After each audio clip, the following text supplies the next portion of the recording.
Jesus was baptized by John. He was dipped in the Spirit of grace. Then the dove came down.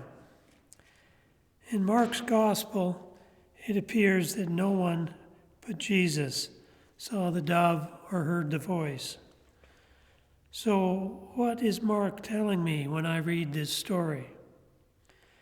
Could be that Mark wants me to experience something deeper than passively watching Jesus come out of the water and having a bird fly over him. I am being asked to go deeper into the story of Jesus' baptism, participate at an internal level, a gut level of faith, of trust, of love, and see what spirit is perched on my shoulder. What bird is it that sits on my shoulder? Is it the bluebird of material happiness that sits? Does the idol of money make me happy?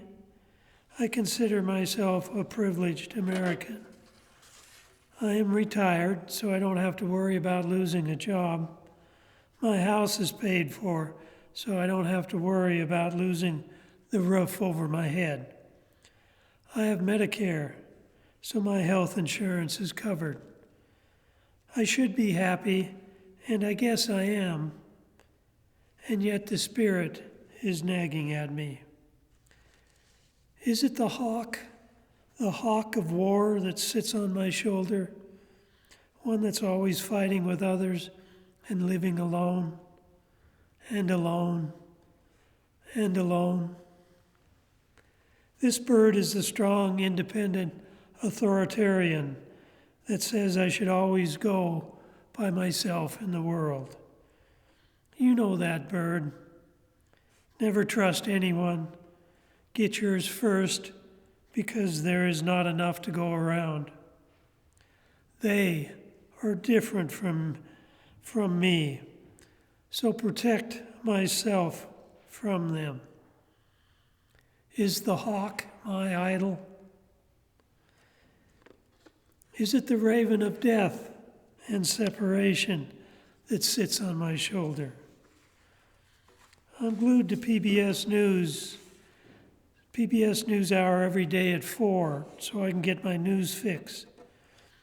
One story PBS relates every Friday is vignettes of the lives of 5 or so people who have died from the virus.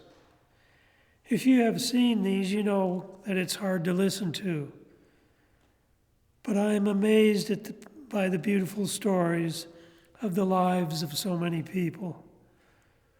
I think, what a shame that these people have died. What a shame. Nurses and teachers, people of color, a young 30-year-old American Indian, a 101-year-old survivor of World War II. I get so depressed when I hear this. I get depressed when I think of those friends of mine in prison whom I haven't seen for over a year or so. I wonder if some of them have died. I know some have been paroled. I didn't get a chance to say goodbye to them. I miss talking face to face with all of you. Zoom is good as far as it goes, but it doesn't face to face.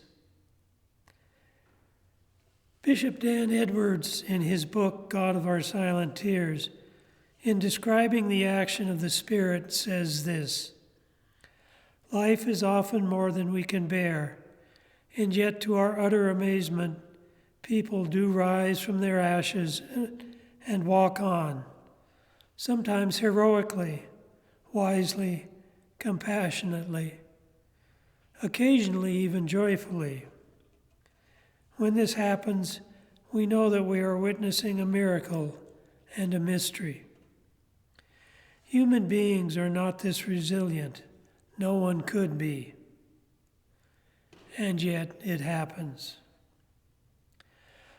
I want to trust in the working of the Spirit, the grace that is represented by the dove of peace that came down to Jesus. I want to trust in the science that I believe the Spirit is directing. And I want to trust in the goodness that lies in most of our hearts. This is the same Spirit that came to the Jewish prophet Micah. Micah asked what the Lord requires of us. God said, "You know what is required of you, to do justice, to love mercy, and to walk humbly with your God." What spirit is sitting on your shoulder?